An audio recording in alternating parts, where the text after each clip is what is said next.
Salut à tous, aujourd'hui on se retrouve pour l'épisode numéro 72 de l'After Zap Image. On va débuter avec une déclaration du coach du SCO d'Angers, Stéphane Moulin.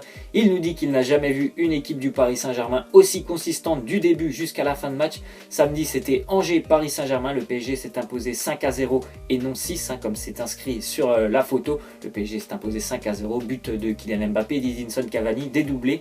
Un très gros match du Paris Saint-Germain abouti, voilà enfin une prestation qu'ils ont tenue pendant 90 minutes, vraiment un très haut niveau de jeu. Les Angevins n'ont eu aucune chance. C'est une équipe qui arrive quand même à bousculer le Paris Saint-Germain assez régulièrement. Angers, l'année dernière, je pense à la finale de la Coupe de France, où ils ont énormément gêné le PSG jusqu'à la 90e. Ils ont encaissé un but dans le temps additionnel.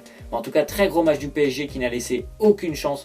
Très peu d'espace pour les Angevins. Ils ont été pris à la gorge alors que c'est une équipe qui aime beaucoup le duel, mais là ils étaient vraiment trop loin des joueurs du Paris Saint-Germain. C'est normal, c'est une très large victoire du Paris Saint-Germain qui commence vraiment à enchaîner les très bons matchs de haute qualité depuis quelques semaines, et c'est peut-être aussi parce qu'il manque un joueur sur le terrain, parce que Neymar n'est pas là. Tout simplement, Neymar il n'est pas là.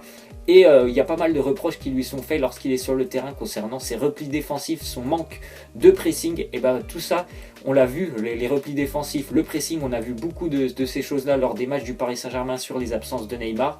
Samedi à Angers, face à Nice, lors du match aussi en Ligue des Champions.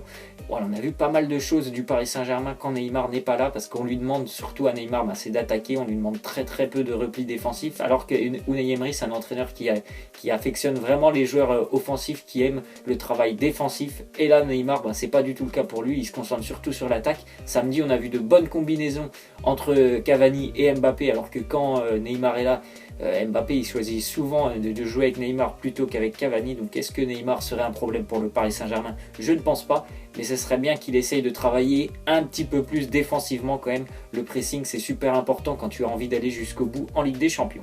On continue avec le résultat de l'Olympique Lyonnais. Les Lyonnais se sont imposés dans ce derby face à Saint-Etienne 5-0 au stade Geoffroy Guichard. C'est la plus grosse défaite de l'histoire de Saint-Etienne dans un derby. 5-0, les buteurs c'est Depay, Fekir pour un doublé, Mariano et Bertrand Traoré. Grosse victoire de l'Olympique Lyonnais. Quand j'ai vu que Saint-Etienne s'est fait prendre en contre au bout de 2 minutes de jeu sur un corner, ils ont pris un but en contre à domicile. Je me suis dit, à mon avis, le match il va être compliqué pour eux. Je ne pensais pas que ça allait terminer quand même à 5-0. Mais voilà, il y a vraiment un niveau d'écart, mais c'est super important, le niveau qu'il y a entre Lyon et Saint-Etienne. Il y a une équipe qui est largement au-dessus de l'autre. Techniquement et tactiquement, Lyon était largement meilleur. Saint-Etienne, j'ai l'impression que c'est presque pire que l'année dernière avec Christophe Galtier. Pendant ce match, il s'est passé pas mal de choses, notamment Nabil Fekir qui a marqué le 5e but pour l'Olympique Lyonnais. Il a célébré, vous voyez l'image, il a célébré un petit peu à l'instar de Ronaldo, Messi ou encore Icardi qui avait fait ça il y a quelques semaines. Il nous dit, il n'y a aucune méchanceté, ce n'est peut-être pas un geste à faire, mais ça reste du football. Après, je ne regrette pas le geste. En fait, après ce geste, cette célébration de Nabil Fekir, les supporters stéphanois sont entrés sur la pelouse, ils ont envahi le terrain. Bon, c'est normal, il y avait en même temps 5-0, c'est normal, c'est pas normal, il y avait 5-0. Donc moi je trouve que Nabil Fekir il a totalement le droit de célébrer son but de cette manière. Après c'est la réaction des Stéphanois qui est à condamner, il n'avait pas à rentrer sur le terrain. Je pense que le moment est un petit peu mal choisi pour célébrer son but de cette façon, parce qu'il y a quand même 5-0 dans le match, c'est une humiliation, mais il a le droit vraiment d'enlever son maillot s'il a envie. Il a pris un carton jaune d'ailleurs pour ça. On continue donc avec une petite image de l'envahissement de terrain après le but de Nabil Fekir. Le match s'est arrêté pendant presque une demi-heure parce que les Stéphanois étaient rentrés sur le terrain. Il y a eu d'ailleurs pas mal de choses en tribune, des bagarres entre des supporters stéphanois qui ont essayé d'aller taper les Lyonnais, il y a eu pas mal de fumigènes, bref beaucoup de choses, et encore une fois une sale image pour le foot français.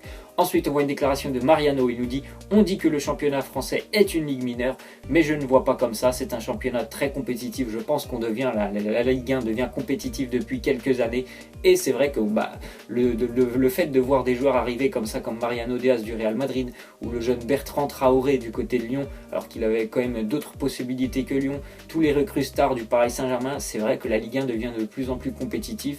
Il y a de très beaux matchs qui se jouent, je pense qu'on est beaucoup plus axé sur l'offensive, les buts en tout cas, qu'il y a quelques années où c'était un championnat beaucoup plus défensif. Donc il me semble que le championnat devient de plus en plus attractif. Ensuite on voit une petite déclaration, une petite banderole des supporters marseillais visée pour Patrice Evra, c'était marqué "This game is over", donc à mon avis Patrice Evra il ne jouera plus du côté de l'Olympique de Marseille.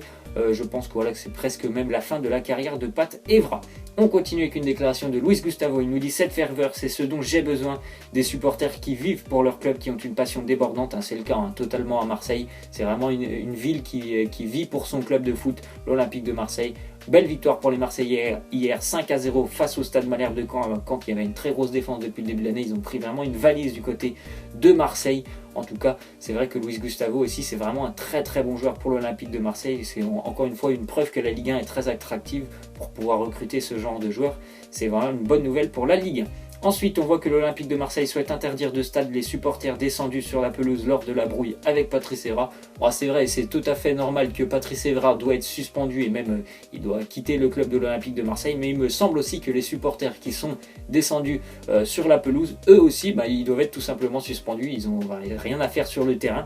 Donc je pense que ça doit aller dans les deux sens, autant pour Patrice Evra que pour les supporters. On continue avec une déclaration de Stéphane Ruffier, le gardien de l'AS Saint-Etienne. Il nous dit: demain, il peut y avoir un projet sportif très intéressant pour moi, un club qui ne se refuse pas. C'est vrai que ça fait quand même, il me semble, au moins 6-7 ans qu'il est du côté de Saint-Etienne, Stéphane Ruffier, et je pense que c'est un gardien qui a le niveau pour évoluer beaucoup plus haut et pour essayer un petit peu de jouer des compétitions européennes, pas comme Saint-Etienne peut le faire une fois de temps en temps en Europa League.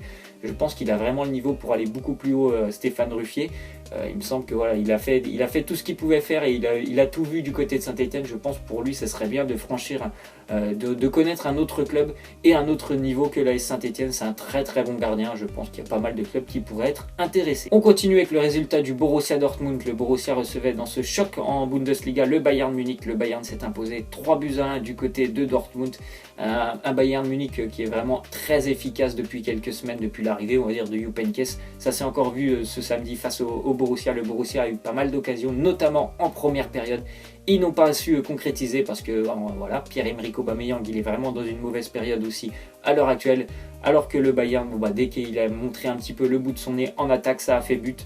Très très efficace les joueurs du Bayern. On voit d'ailleurs les statistiques maintenant. Le Bayern, c'est 27 buts inscrits, c'est la meilleure attaque de la Bundesliga, 7 buts encaissés, la meilleure défense. Alors qu'il y a un mois, le Bayern Munich était presque enterré. On disait qu'ils allaient passer une très mauvaise année. Et voilà, ils ont gagné 4 ou 5 matchs d'affilée et ça se passe très bien pour eux. Ils sont de nouveau premiers en Bundesliga. Ils ont déjà fait un trou par rapport au deuxième, le Red Bull Leipzig. 4 points d'avance. Ils ont la meilleure attaque, la meilleure défense. Donc tout va bien pour le moment pour le nouveau Bayern de Jupp Heynckes. D'ailleurs, on continue avec une statistique par rapport à Arjen Robben. Il est devenu le meilleur buteur étranger de l'histoire du Bayern Munich ce samedi avec un but face au Borussia Dortmund. Donc encore une fois, un joueur qui est sur la fin de sa carrière, mais il continue à être vraiment décisif pour le Bayern. Donc c'est une bonne nouvelle pour eux. Et aussi parce qu'ils ont un match important face au Paris Saint-Germain. Ça sera dans quelques semaines. On continue donc avec Arda Turan, le joueur du FC Barcelone et le président de Galatasaray qui aimerait transmettre une offre au Barça pour tenter de faire revenir Arda Turan en Turquie, son pays natal.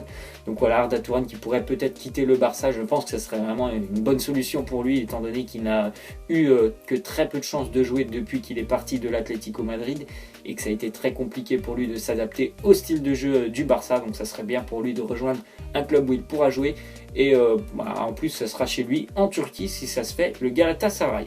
On continue avec une déclaration d'Anthony Martial. Il nous dit: mon retour en équipe de France est mérité. Je suis tout à fait d'accord. C'est largement mérité qu'Anthony Martial soit là. D'ailleurs, c'était surprenant qu'il ne soit pas dans la liste de Deschamps il y a un mois parce qu'il faisait un très très beau début de saison avec United et il a continué. Toujours un très bon début de saison, même s'il n'est pas totalement titulaire au sein de Manchester, mais dès qu'il rentre, il est décisif, que ce soit sur les buts, les passes décisives. C'est un joueur super important pour le début de saison que fait Manchester United à l'heure actuelle. On continue avec une déclaration d'Antonio Conte. Il nous dit: il y a un grand problème pour toutes les équipes désireuses de lutter pour le titre et ce problème, c'est Manchester City. C'est vrai que Manchester City écrase la concurrence en Angleterre. Une nouvelle victoire pour eux hier face à Arsenal, 3-1. Il me semble qu'ils ont déjà 8 points d'avance sur le deuxième qui est United en Première Ligue. Donc c'est vraiment un très très bon début de la part de Manchester City. Je pense que le titre va leur tendre les bras parce qu'ils sont largement supérieurs à toutes les équipes en Première Ligue. Encore une fois, Chelsea est déjà bien trop loin et une nouvelle victoire aussi. Enfin, une victoire pour Chelsea hier face à Manchester 1-0 en grande partie parce qu'N'Golo Kanté était sur le terrain. Il était de retour, ça a fait énormément de bien à Chelsea. Mais voilà, il me semble que la Première Ligue cette année, ça sera pour Manchester City. On continue avec les résultats de cette journée de Première Ligue. Donc on voit que Leicester de Claude Puel a encore pris un bon point à l'extérieur du côté de Stoke. 2 buts partout. Burnley s'est imposé à Southampton 1-0. Swansea a été battu à domicile par Brighton 1-0. Ça marche plutôt pas mal pour les promus cette année en Première Ligue. Liverpool a écrasé West Ham à West Ham 4-1. Tottenham s'est imposé face à Crystal Palace 1-0. Et Everton a enfin renoué avec le succès face à Watford 3-2.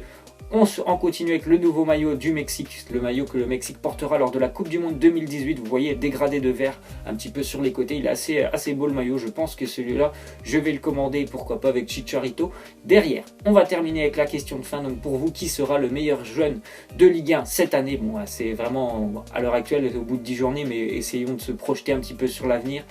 À l'heure actuelle, pour vous, quel est le meilleur joueur de Ligue 1, le meilleur jeune? Je ne parle pas de Mbappé, parce que bon, là, il a déjà été élu l'année dernière, donc on ne parle pas de Mbappé. Aouar, Terrier, Mbenza, Blin, Diop ou Ndombele. Donc pour moi, ça sera soit Aouar, soit Martin Terrier. À l'heure actuelle, je vais plutôt dire Oussem Aouar, mais c'est vrai que le jeune Martin Terrier, ce qu'il fait avec le Racing Club de Strasbourg, c'est assez intéressant. Donc je vais plutôt privilégier le jeune lyonnais Oussem Aouar, auteur encore une fois d'une passe décisive hier lors du derby face à Saint-Etienne. Pour moi, ça sera Oussem Aouar. Voilà, c'est la fin de cet After Zap Image. J'espère que ça vous aura plu. N'hésitez pas à lâcher des likes, à vous abonner. Moi, je vous laisse et je vous dis à la prochaine. Ciao!